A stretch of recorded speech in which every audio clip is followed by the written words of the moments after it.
Hello everyone, welcome back to my new blog. कैसे हैं आप सभी? आई होप आप सभी अच्छे होंगे और मैं भी ठीक हूँ। तो फ्रेंड्स, ये वीडियो है 9 तारीख का और अभी है सुबह का टाइम। इस वक्त अभी 5 बज रहे हैं। इससे पहले मैं 10 मिनट पहले ही उठी हूँ, लगभग 4:45 बजे।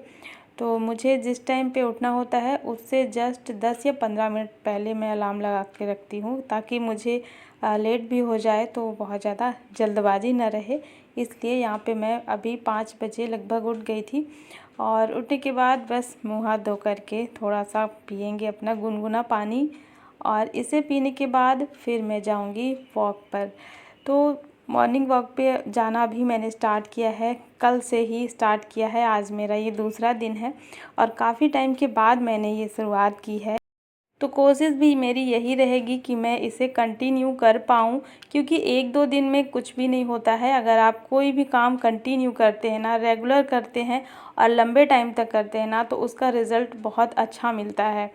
तो इसी लिए मैं कोशिश कर रही हूँ कि मैं अपने पहले वाले रूटीन में आ जाऊँ, क्योंकि जब मैं पहले कंटिन्यू जाया करती थी ना, मुझे इसके बहुत अच्छे रिज़ल्ट मिलने लगे थे। लेकिन बीच में अभी कुछ टाइम के लिए गैप हो गया। तो चलिए, कोई बात नहीं, जो समय बीत गया उसको जाने देते हैं और अब जो आने वाला है उस पे ध्यान देते हैं और उस पे अच्छे से काम करना है मुझे। बस यहाँ पर अभी मैंने सब्जियाँ निकाल दी हैं फ्रिज से। सब्ज़ी मैं रात में इसी वजह से काट लेती हूँ, क्योंकि सुबह सुबह सब्ज़ी काटने में थोड़ा टाइम लग जाता है और इन सब कामों के चक्कर में ना अपना ध्यान मैं नहीं रख पाती थी। तो इसलिए मैंने अभी ये नया काम अपना स्टार्ट किया है कि ये कुछ तैयारियां मैं रात में कर लेती हूँ, तो सुबह थोड़ा सा मुझे टाइम मिल जाएगा मेरे लिए।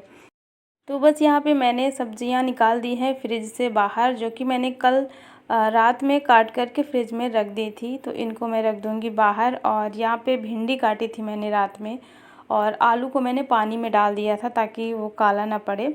और सब्जियां निकाल करके ढक देंगे ताकि उसमें कुछ कीड़े वगैरह ना जाएं।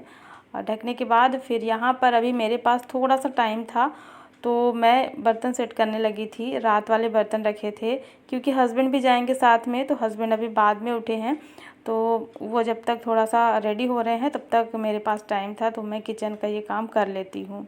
तो लगभग 5 बजे मैं घर से निकलूँगी, 5:30 पौने 6 बजे तक मैं वापस आ जाऊँगी। और बच्चों को अभी मैंने नहीं उठाया है, बच्चे सो रहे हैं, गहरी नींद में हैं।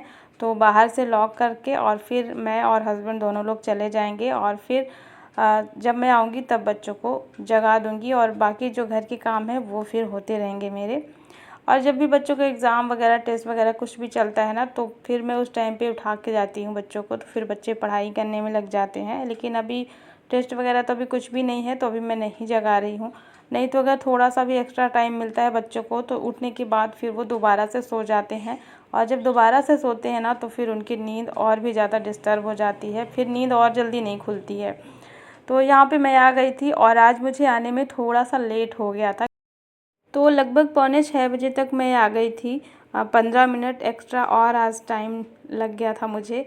और टाइम मेरे पास अभी भी बहुत सारा था, घर के कामों के लिए लेट नहीं हुई थी मैं। तो 6 बजे लगभग मैं सब्ज़ी रख देती हूँ तो बन जाती है। और साथ ही अब उठा देंगे बच्चों को, तो बच्चे भी रेडी हो जाएंगे। और यहाँ पर बन गया है बच्चों का टिफ़िन। सब्ज़ी और पराठे में बनाई हूँ, आलू और भिंडी की सब्ज़ी, और साथ में है गर्मा गर्म पराठे। बस यही है सुबह का मेरा जल्दी वाला टाइम। इसके बाद फिर मैं रिलैक्स हो जाती हूँ, क्योंकि सबसे ज़्यादा ज़रूरी रहता है जब बच्चे जब तक चले नहीं जाते तब तक ये लगता है कि टाइम से मैं उनको बना के और दे दूँ, उनका सब काम जो भी है सब कुछ रेडी कर दूँ। और समय पे सारे काम करने का यही फ़ायदा होता है कि बहुत जल्दबाजी नहीं करनी पड़ती है, सारे काम आराम से हो जाते हैं अगर आप सारे काम टाइम से कर लेते हो तो बस यहाँ पर बच्चे चले गए हैं स्कूल, और फिर मेरे बाकी के बच्चे हुए साफ़ सफाई के काम थोड़ी बहुत रह जाते हैं। सुबह सुबह मैं थोड़ा सा करती हूँ और कुछ काम में छोड़ देती हूँ, तो बाद में फिर कर लेती हूँ, क्योंकि हर चीज़ सुबह सुबह नहीं हो पाती है। और इसी वजह से तो थोड़ा सा मैंने छोड़ दिया था। बस यहाँ पे थोड़े से बर्तन रखे हैं नाश्ते के, तो इनको साफ़ करेंगे। हस्बैंड भी चले गए थे, इसके बाद का ये टाइम था। तो जब सब लोग चले जाते हैं तब किचन की सफाई और जो नाश्ते के बर्तन होते हैं ये सब मैं फिर बाद में साफ़ करती हूँ। और लास्ट में पोछा लगाना रह गया था, तो पहले तो मैं किचन की सफाई कर लेती हूँ, फ़र्श की। तो फ़र्श में मैं डेली पोछा ही मारती थी जब बारिश होती है ना उस टाइम पे, क्योंकि यहाँ पे फिर पानी अगर डाल दो तो फिर सूख नहीं पाता है, और अगर पानी भरा रहता है, थोड़ी सी भी नमी रहती है ना, तो स्मेल सी आने लगती है। तो इसलिए जब भी बारिश होती है तो उस टाइम पे मैं किचन में पोछा मारती हूँ। लेकिन इस टाइम पे अभी धूप हो रखी है, काफ़ी ज़्यादा धूप होने लगी है, तो फिर मैं सोच रही थी मैं आज इसका फ़र्श धुल देती हूँ। थोड़ी बहुत यहाँ पे जैसे रोटी बनाते समय आटा गिर जाता है ना, तो इसको भी जो ऊपर वाला हिस्सा है उसे मैं कपड़े से साफ़ कर देती हूँ। और एक कमेंट आया था कि दी आप अपने किचन का नीचे वाला हिस्सा दिखाइएगा, आपने किस तरीके से चीज़ें ऑर्गेनाइज़ की हुई है, क्या क्या कैसे रखा हुआ है, मुझे भी रखना है। तो ऐसे ही है, अभी अभी आपने देखा जहाँ पे मैं अभी साफ़ कर रही थी, तो वहाँ पे सिलेंडर रखा हुआ है और बहुत सारी मतलब 3 से 4 टंकियाँ रखी हैं, जो कि और बड़ी साइज़ की हैं और कुछ छोटी साइज़ की हैं। तो कुछ इस तरीके से मैंने यहाँ पे सारा सामान रखा हुआ है। और जगह थोड़ा कम है, सामान ज़्यादा है, तो जितना जगह है उतना मैंने सामान उस तरीके से रखा हुआ है। और मेरा जितना भी सामान है ज़रूरत का लगभग वहाँ पे सब कुछ आ गया है बहुत अच्छे से। कोई प्रॉब्लम नहीं होती है मुझे, सारी चीज़ें मैंने वहाँ पे अरेंज की हुई हैं। तो कुछ इस तरीके से है। और ये क्वार्टर है, तो गवर्नमेंट क्वार्टर में ऐसा ही होता है, बहुत ज़्यादा स्पेस नहीं रहता है। थोड़ी बहुत चीज़ें मतलब आपकी जितनी ज़रूरत की चीज़ें होती है ना, वो आराम से आ जाती हैं। और अगर आप चाहो कि एक्स्ट्रा सामान आप कुछ रख लो तो ऐसा नहीं है, बहुत मुश्किल होता है फिर एक्स्ट्रा चीज़ें। और मैं रखती भी नहीं हूँ अपने किचन में या घर में, कहीं भी आप देखेंगे तो बहुत ज़्यादा एक्स्ट्रा चीज़ें मैं नहीं रखी हूँ इसी वजह से, क्योंकि फिर अच्छा नहीं लगता है ना पूरे घर में हर जगह सामान दिखे। तो थोड़ा सा स्पेस रहता है घर में तो घर देखने में भी अच्छा लगता है। भले ही सामान कम रहे, थोड़ा सा रहे, लेकिन चीज़ें साफ़ सुथरी भी रहे तो घर अच्छा दिखता है। बस यहाँ पर अब मैं आ गई हूँ वॉशरूम की सफाई करने के लिए, क्योंकि थोड़ा सा आज मुझे इधर साफ़ करना, तो मुझे वॉशरूम का एरिया साफ़ करना है पूरा, यहाँ पर जितना भी है सब कुछ। इसीलिए आज मेरा काम थोड़ा सा लेट था कि हस्बैंड चले जाएं, इसके बाद मैं ये सारे काम करूं। तो बस यहाँ पे मैंने पहले तो सबसे पहले वॉश बेसिन को साफ़ किया है हार्पिक डाल करके। और वॉश बेसिन साफ़ करने के बाद यहाँ पे जो मिरर है उसको साफ़ करेंगे। और ये है मेरा फेस वॉश। इसके लिए कमेंट आया था कि दी आप बताइएगा, दिखाइएगा आप कौन सा फेस वॉश यूज़ करती हैं। तो मैंने कई बार बताया है, मैं बस यही हिमालय का फेस वॉश यूज़ करती हूँ, इसके अलावा मैं कोई फेस वॉश यूज़ नहीं करती हूँ। बस यही है सिंपल सा। और मेरा जो मॉइस्चराइज़र होता है वो होता है निविया का, बस इसके अलावा कुछ भी नहीं। तो यहाँ पे वही मैं दिखाने लगी थी। और मिरर को मैंने थोड़ा सा निरमा लेकर के और पूरे मिरर में लगा दिया था, बहुत थोड़ा सा कपड़े में लगा करके मैंने घिस दिया था, क्योंकि मिरर में ना हल्का सा ऑयली ऑयली सा हो जाता है। तो पहले मैंने उसमें निरमा लगा दिया था और फिर उसके बाद पानी डाल करके मैंने पूरे मिरर को धुल दिया है। तो 15-20 दिन में या फिर महीने में एक बार इस तरीके से जब मिरर की सफाई कर देते हैं ना, तो वो बहुत अच्छे से चमकने लगता है, वरना थोड़े बहुत दाग धब्बे उसमें रह ही जाते हैं। तो यहाँ पर वॉश बेसिन का एरिया साफ़ कर लिया है मैंने, और टॉयलेट में भी हार्पिक डाल दिया था। जब तक थोड़ी देर तक वो रहेगा तब तक मैं इधर वॉशरूम साफ़ कर ले रही हूँ। और यहाँ पे मैं हार्पिक का यूज़ नहीं कर रही हूँ, निरमा से ही साफ़ कर रही हूँ। बहुत ज़्यादा जिद्दी दाग नहीं रहते हैं ना, तो निरमा से आराम से साफ़ हो जाता है। और दीवार भी वॉशरूम की बहुत ज़्यादा गंदी नहीं थी, जो दीवार की टाइल्स है ना वो वाली इतनी ज़्यादा गंदी नहीं थी। बस जो फर्श के साइड साइड में थोड़ा थोड़ा सा निशान बन जाता है ना, तो उसी को मैंने ब्रश से साफ़ कर दिया है। और काफ़ी अच्छे से साफ़ हो भी गया है, चमकने लगा है बाथरूम। और कोने कोने में अच्छे से मैंने सफाई कर दी है और फिर डाल दिया पानी। तो आप देख सकते हैं मेरा जो वॉशरूम का फर्श है ना, जो टाइल्स है वो बहुत बढ़िया तरीके से चमकने लगी है, कोने कोने की सफाई इसकी हो चुकी है। और यहाँ पर एक छोटी सी शेल्फ भी बनी हुई है, तो इसमें रखा हुआ है थोड़ा सा सामान, जो क्लीनिंग का सामान होता है, हार्पिक और फिनाइल वगैरह, और कुछ शैम्पू के पाउच रखे हुए हैं, डेटॉल है। तो ये कुछ चीज़ें यहाँ पे रखी रहती हैं, तो इनको भी हटा करके और फिर मैंने इसको धुल दिया है पानी से, तो ये साफ़ हो गया है।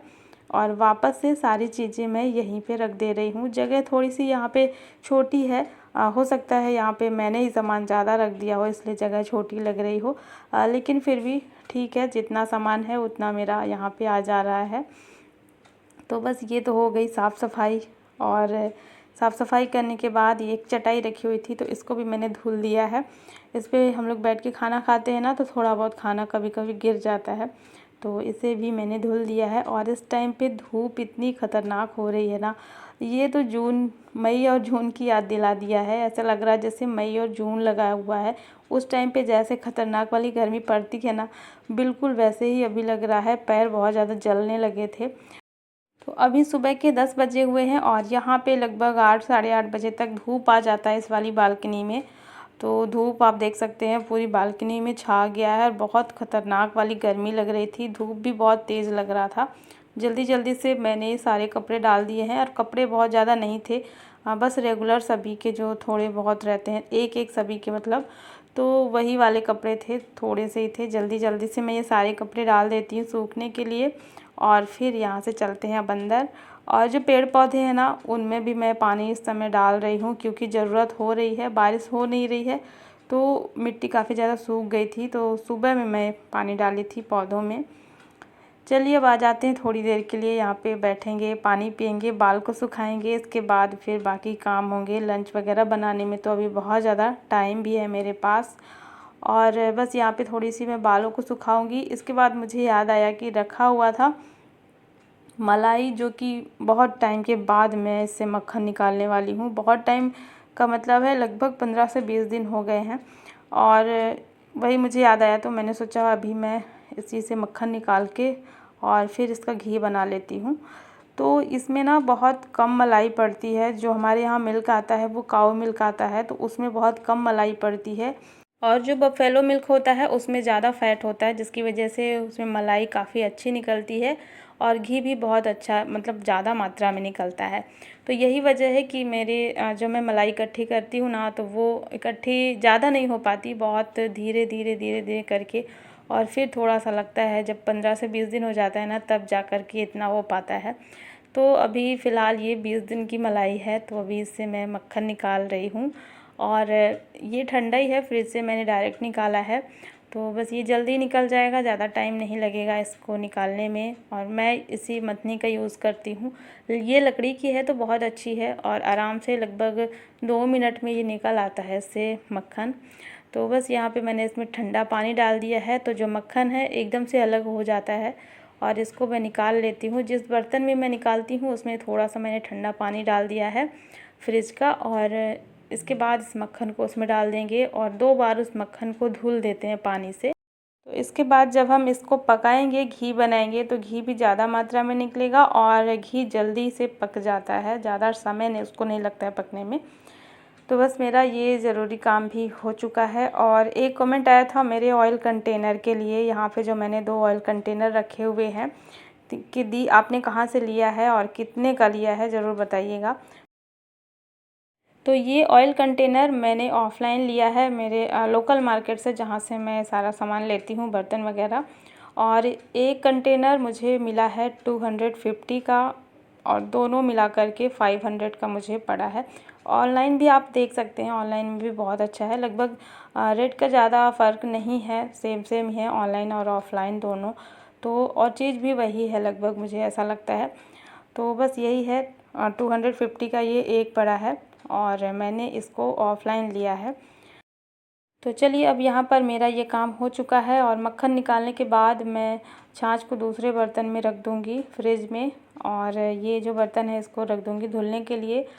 और अब मैं बनाऊँगी लंच। तो चलिए फ्रेंड्स, आज का ये व्लॉग मैं यहीं पर एंड करती हूँ। आई होप आप सभी को पसंद आया होगा, और पसंद आए तो लाइक कर देना और चैनल को भी सब्सक्राइब ज़रूर कर लेना। मिलती हूँ आपसे एक नए व्लॉग में।